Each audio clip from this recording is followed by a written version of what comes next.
नमस्कार साथियों, आज हम बात करेंगे यूएई में अगर आप काम करते हैं तो आपको 10 ऐसे हाईलाइट में आपको अच्छे कानून बताऊंगा कि 2022 में लागू हो गए थे लेकिन अभी उनको दोबारा से रिपीट किया गया। तो आप अगर ये वीडियो देख लेते हैं कि कैसे ऐसे 10 कानून हैं जो आपके हित के लिए बने हैं, जो दुबई में यूएई में काम करते हैं, आप जॉब करते हैं, उनके लिए बेनिफिट हो सकता है ताकि आपको अपने अधिकारों के बारे में पता चले और आपको इनके बारे में फ़ायदा हो। तो सबसे पहले हम बात कर लेते हैं पितृत्व अवकाश। जी हाँ, मातृत्व मान लो या पितृत्व। अगर आपके मान लो बच्चा आप यूएई में अपनी फैमिली के साथ रहते हैं और आपको अभी आपकी डिलीवरी होने वाली है, जैसे आप पिता बनने वाले हो या अपनी माता बनने वाली हो, उनके लिए देख लिया, अगर आप फादर हैं तो आपको 5 दिन की छुट्टी आप ले सकते हैं। अगर आपकी वाइफ प्रेग्नेंट हैं, आप चाहे तो 7 में छुट्टी ले सकते हैं 5, या फिर बच्चे के जन्म होने से पहले एक एक करके कभी भी आप 5 छुट्टी ले सकते हैं। अवकाश मिलेगा जिसमें आपको सैलरी भी इसमें मिलेगी। अगर महिला की बात करें, महिला अगर प्रेग्नेंट है तो उसको बता दूं 9 महीने के दौरान 45 डेज का मातृत्व अवकाश इसको बोला जाता है, वो मिलता है, जिसमें 1.5 महीने की तनख्वाह भी मिलेगी, बाकी आपको छुट्टी भी मिल सकती है।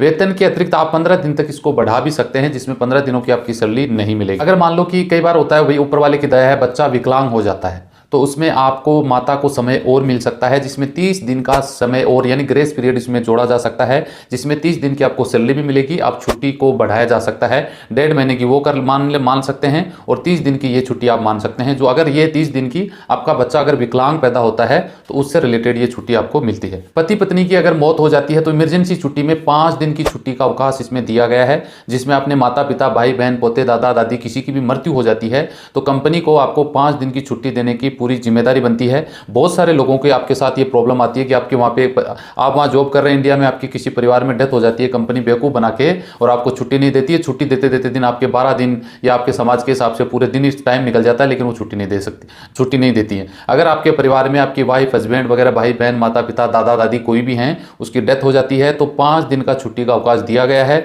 अगर आपके साथ ऐसी कोई ट्रेजेडी है तो आपको इसको और पूरी जानकारी लेके और उनको ये बात बता सकते हैं कि ये देखिए आदेश दिया गया है, यूएई गवर्नमेंट से बड़े नहीं हो आप। 2 नंबर पे बात कर लेते हैं साथियों, कुछ कोविड के बाद में आपको पता है कुछ कार्य जॉब के बाद मान लो या जॉब करने का जो प्रोसेस है उसको तरीके बदल गए हैं, तो उसमें भी कार्य मॉडल के नाम से भी आपको इसमें अलग से यूएई सरकार ने कानून बनाए हैं। इसमें अगर देखा जाए तो आप घंटे के हिसाब से भी अपनी कंपनी में जॉब कर सकते हैं। हालांकि ये जॉब सब कैटेगरी पे लागू नहीं होता, प्रोफेशनल जॉब होती हैं, उसमें आप घंटे के हिसाब से जितना कंपनी के पास काम है 5 घंटे 7 घंटे कंपनी आपको पे करेगी और आप अपने हिसाब से आप काम कर सकते हैं। ये काम अंशकालीन यानी अनलिमिटेड जो अग्रीमेंट होता है ना, उसमें आप अगर जॉब कर रहे हैं तो घंटे के हिसाब से आपको काम किया जा सकता है। बाकी अस्थायी एग्रीमेंट होता है। अस्थायी एग्रीमेंट मान लो आपका 2 साल का है तो आपको 2 साल का कंप्लीट करना पड़ेगा, उसके बाद ही आपको ये प्रोसेस में आ सकते हैं, उसमें घंटे वाला सिस्टम नहीं चलेगा। एक नया कानून आपको बना, आपको पता होगा साथियों कि आप एक जगह जैसे मेरे पास काम कर रहे हैं, मेरे पास जितनी ड्यूटी थी कर ली, उसके बाद में आप अपनी अलग भी आप जॉब कर सकते हैं, यानी अलग अलग समय में अलग अलग जॉब करने की आज़ादी अभी मिली है,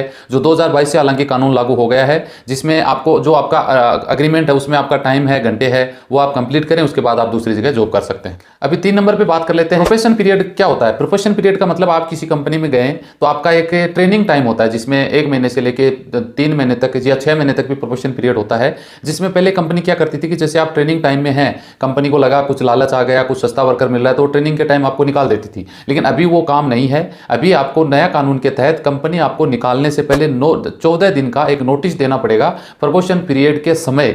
अगर आप प्रमोशन यानी ट्रेनिंग टाइम में चल रहे हैं तो आपको 14 दिन का उनको एक नोटिस देना पड़ेगा। उस नोटिस को आप एक्सेप्ट करोगे, उसके बाद ही कंपनी आपको निकाल सकती है। और अगर मान लो आप प्रमोशन पीरियड के दौरान कंपनी छोड़ना चाहते हैं तो आपको 1 महीने का नोटिस देना पड़ेगा। जी हाँ, उस दौरान अगर आप देश छोड़ना चाहते हैं तो 14 दिन का नोटिस देना होगा। अगर आप दुबई में यूएई में कंपनी छोड़ के दूसरी कंपनी में जाना चाहते हैं तो 1 महीने का आपको नोटिस देना पड़ेगा। और उसका और हो कंपनी नोटिस दिए बिना कंपनी छोड़ते हो तो कंपनी आपको आपके ऊपर लीगल एक्शन लेते हुए वर्क परमिट 1 साल के लिए आपको सस्पेंड कर दिया जाएगा, यानी 1 साल तक आप उस देश में दोबारा वर्क परमिट में नहीं जा सकते हो। यदि आपकी कंपनी है, आप दोनों ने प्रमोशन पीरियड के दौरान जो वर्क परमिट जो वर्क अग्रीमेंट है उसका उल्लंघन किया है तो उसमें आपको वेतन के बराबर में या आपको लेन देन यानी आपको क्षतिपूर्ति यानी आपको जुर्माने का भी उसमें प्रावधान रखा गया है। कंपनी गलती करती है तो कंपनी आपको देगी, आप गलती करते तो आपको देना पड़ेगा कंपनी को। 4 नंबर पे बात कर लेते हैं साथियों, अनलिमिटेड अग्रीमेंट को हटाना। पहले क्या होता, अनलिमिटेड अग्रीमेंट था, कंपनी में एक बार चले गए, कंपनी की मर्जी है तब तक आपके साथ अग्रीमेंट रखती, वो आपको जाने नहीं देती, ऐसी बहुत सारी प्रॉब्लम आती थी। लेकिन अभी कंपनी ने एक अच्छा बता दूं, ये सरकार ने एक अच्छा नियम कर दिया कि 2022 में शुरुआत हो चुकी थी, अभी अगर बात करें 2023 से, इसमें आप कंपनी हो या आप हो दोनों को अपना एक जो अग्रीमेंट होता है उसके ऊपर पहले से लिखित में करना होगा होगा कि आपको कितने समय तक काम करना है, 6 महीने करना है, साल भर करना है, 1.5 साल, 2 साल, 3 साल, वो एग्रीमेंट उसमें फाइनल हो जाएगा। उतने समय तक आपको काम करना पड़ेगा।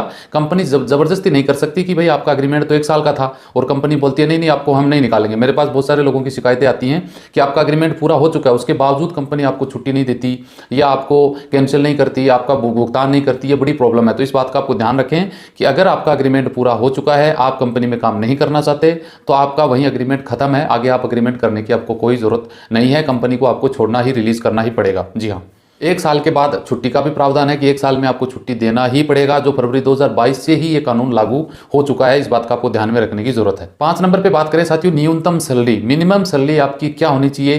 पहले तो ऐसे ही चल रहा था, जितना दे रही है कंपनी की मनमर्जी होती थी, लेकिन अब ये नहीं चलेगा। ये जो नया कानून 2022 में जो बना था, उसमें बता दूं न्यूनतम वेतन निर्धारण करेगा। कौन करेगा? आपका मानव संसाधन मंत्रालय और अमीरात मंत्रालय ने एक प्रस्ताव पास किया है यूएई की कैबिनेट में। वो जो अधिकारियों ने एक बयान दिया था, उसमें ये बातें थी। पहले क्या होता था, मोटे तौर पे कंपनी ने बोल दिया हम इतनी तनख्वाह देंगे, आपको मानना पड़ता था। लेकिन अब नहीं है, एक निश्चित आपको मिनिमम सैलरी यूएई में लागू कर दी गई है। उसी के हिसाब की आपको सैलरी मिलेगी, जिसमें आपकी बुनियादी बहुत सारी जरूरत भी होती है, उनको भी पूरा करना होता है। पहले कंपनी बोल देती है हम तो 1500 देंगे, अब आपका खाना कौन देगा, आपका रहना कौन देगा, आपका अकोमोडेशन कौन देगा, आपका ट्रांसपोर्टेशन कौन देगा, ये खर्चे, इन सबको देखते हुए आपकी सैलरी को कंपनी को देना पड़ेगा। 6 नंबर पे अगर बात करें तो आपकी मान लो आपका लागत, आपका मुआवजा, इसके बारे में बात करें कि मान लो कोई कंपनी में वर्कर रहता है और उसकी वहां पे डेथ हो जाती है किसी भी कारण से, तो आप मानो, पहली बात तो कंपनियां इतना नाटक करती हैं, हद नहीं है, बॉडी पहुंचाने में टाइम लग जाता है। अभी भी सरकार ने साफ साफ कर दिया है कि अगर कंपनी में डेथ हो जाती है वर्कर की, तो कंपनी की रिस्पॉन्सिबिलिटी है कि 10 दिन के अंदर जो भी कर्मचारी है उसको पूरा खत्म करें, निपटाएं, उसका वेतन, उसकी सैलरी, उसका बोनस, उसका जो भी लेन देन, उसका इंश्योरेंस बोनस वगैरह बनता है, कंप्लीट 10 दिन का टाइम कंपनी को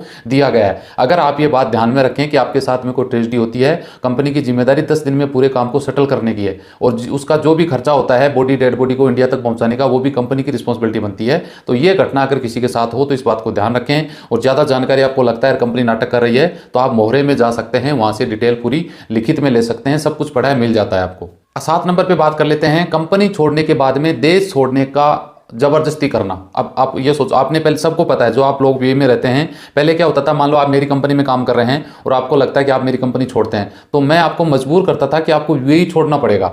आप मुझे छोड़ रहे हैं, मेरी कंपनी को छोड़ रहे हैं, तो आपको इंडिया ही जाना पड़ेगा, इंडिया से फिर आप दूसरी कंपनी में आओ। लेकिन अब ऐसा रूल नहीं है। आप मेरे पास काम कर रहे हैं, आपको लगता है मेरा अपना एग्रीमेंट खत्म हो गया, कोई भी रीजन है, और आप मुझे छोड़ना चाहते हैं, तो मैं आपको पासपोर्ट दूंगा, वीजा कैंसिल करूंगा, आपका हिसाब किताब ले भाई, अब तू जा, तेरी मर्जी से कहीं काम कर। यानी आप एक कंपनी छोड़ के यूएई छोड़ने की जरूरत नहीं है, आप दूसरी कंपनी में भी काम कर सकते हैं। इस बात का हमेशा ध्यान रखें। कोई भी कंपनी आपके डॉक्यूमेंट, पासपोर्ट, कोई भी डॉक्यूमेंट आपका रख नहीं सकती, जबरदस्ती नहीं कर सकती, जब्त नहीं कर सकती। 8 नंबर पॉइंट पे बात करें तो साथियों, भेदभाव की नीति या आपको परेशान करना, शोषण करना, आपको मजबूर करना। नए कानून के तहत अगर आप किसी कंपनी में काम कर रहे हैं, आपकी जाति को लेकर, आपके रंग को लेकर, आपकी भाषा को लेकर, आपको धर्म को लेकर, आपके देश राष्ट्रीयता को लेकर, समाज को लेकर, किसी भी प्रकार की आप विकलांग हैं, किसी भी प्रकार से आपको कोई भी गलत भाषा में उपयोग नहीं कर सकता, आपको परेशान नहीं कर सकता, आपको शोषण नहीं कर सकता, आपको मेंटली हरासमेंट नहीं कर सकता है। धमकाना, धमकी देना या गलत व्यवहार करना, ये सब कुछ आपके साथ में अगर कोई घटना करता है तो कंपनी के खिलाफ में एक्शन लिया जा सकता है, उनके खिलाफ में लीगल एक्शन लिया जा सकता है, पुलिस केस भी हो सकता है। ये सब कुछ अगर आपके साथ आपको लगता है हो रहा है, तो आप इसकी कंप्लेन कर सकते हैं। आगे अगर बात करें साथियों 9 नंबर पे, जी हाँ, महिलाओं के बारे में कानून में बता दूं, अभी एक नया जो कानून आया है, उनमें महिला और पुरुष को समान वेतन, समान जॉब, हर चीज में समानता का अधिकार दिया गया है। ये नहीं कि महिला है तो इसको हम कम तनख्वाह देंगे, इनको इतनी सुविधा नहीं मिलेगी।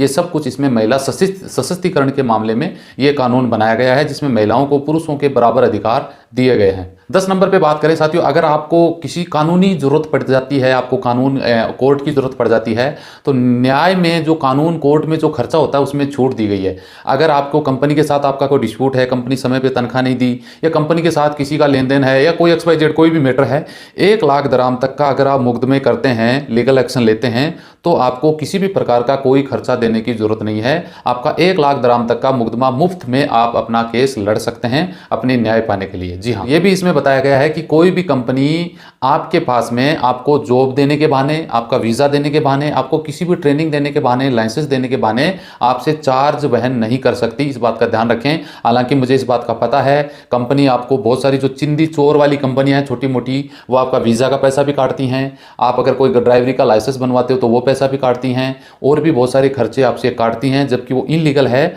आप उसकी कंप्लेन कर सकते हैं या आप उनको बता सकते हैं कि ये कानून इसमें लिखा हुआ है, आप हमसे चार्ज किस बात का ले रहे हैं। अगर आपको हमें काम करवाना हमसे, तो आपको वो पूरा आपको वर्क खर्च करना पड़ेगा, नहीं कि हम इसमें खर्च करें। तो ये सब कुछ 10 पॉइंट मिला के मैंने आपको बताए हैं। वीडियो आपको अच्छा लगे जरूर शेयर कर दीजिएगा, ताकि और सभी साथियों को इसके बारे में पता लग सके। बस ये अपडेट देना था। वीडियो अच्छा लगे लाइक शेयर करिए। मिलते हैं नेक्स्ट वीडियो में अच्छी जानकारी के साथ। जय हिंद।